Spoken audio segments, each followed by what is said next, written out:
I really like it when people read the sources I provided for the students' rights paper.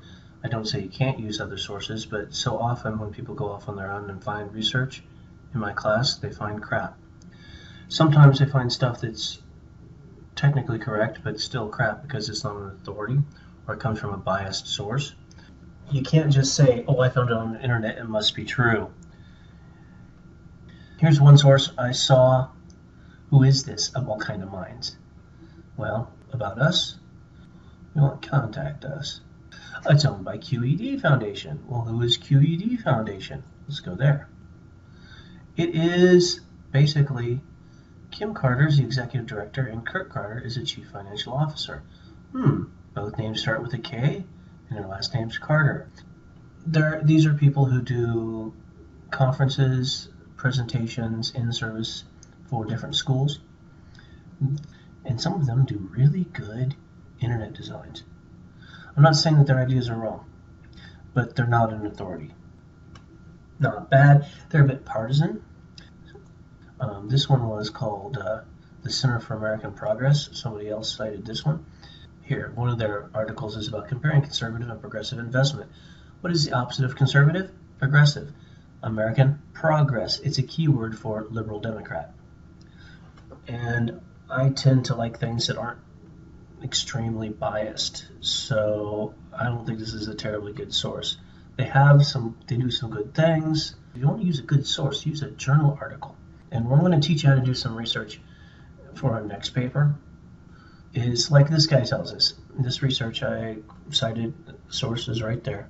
Analysis of research papers written by composition students at 15 colleges show us that people can't cite sources in college, even after they've taken Comp 1. People do exact copying and don't use quotation marks. Patch writing, where they copy the original language with minimal alterations. They do some paraphrasing and not enough summary. I like short summaries. Long summaries are crap. Long summaries mean you didn't read it, you just picked a piece here and there and translated and didn't really understand it. Here's what it says. Lack of engagement, apathy, students don't care. Students tended to rely heavily on their sources, so heavily in fact that the students rarely seemed to fully own the material and marshal it into a form of a novel argument. The compelling, unnerving issue is that the student has nothing to say. How could she, since she's writing a research document from reference materials? I think that's a good question. Do students really have nothing to say? Why not? Well, maybe because they haven't done any reading, they're not informed, and they don't want to engage. I try and find subjects that are of interest to students, if they care, if they're paying attention. The article speculates that most sources are merely first hits in a Google search. Yeah, I think so. That is weak. That is wrong. That's not research. That's if you're not going to read the good sources I gave you, you better find damn good sources of your own, and you better read them. A couple of more things. Read all of the labels under the tag, on the posts under the tag, rhetoric, which is the art of arguing or persuading people. Don't quote the dictionary. Don't quote Wikipedia.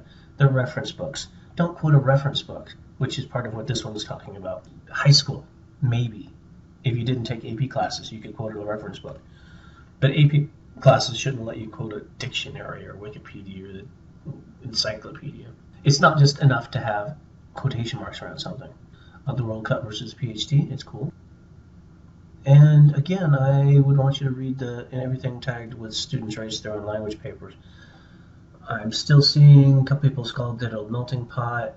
English is not the most difficult language to learn. This one's good. Talks about research. I'm a skeptic. I need sources for things. English is the hardest language to learn. Well, you better tell me where that information came from. I want to know, and I never say some people say or most people believe. Where's your source? It says that most people believe this. How do you know most people believe this? Did you do a survey? Are you just assuming or trying to convince me that everyone believes what you believe? Well, I don't necessarily know that they do believe that. I'm calling baloney on a lot of people on these second drafts. You need to line up your sources and make sure what you say is actually true and you can show it. I read a lot of articles in ZM. There's it right there. I'll talk about that. When I first started teaching, there were a lot of articles on how secondhand milk was good for you, cleared up your acne and made your asthma better.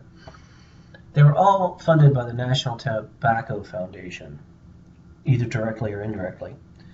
Turns out that research wasn't very good. It was biased. Money.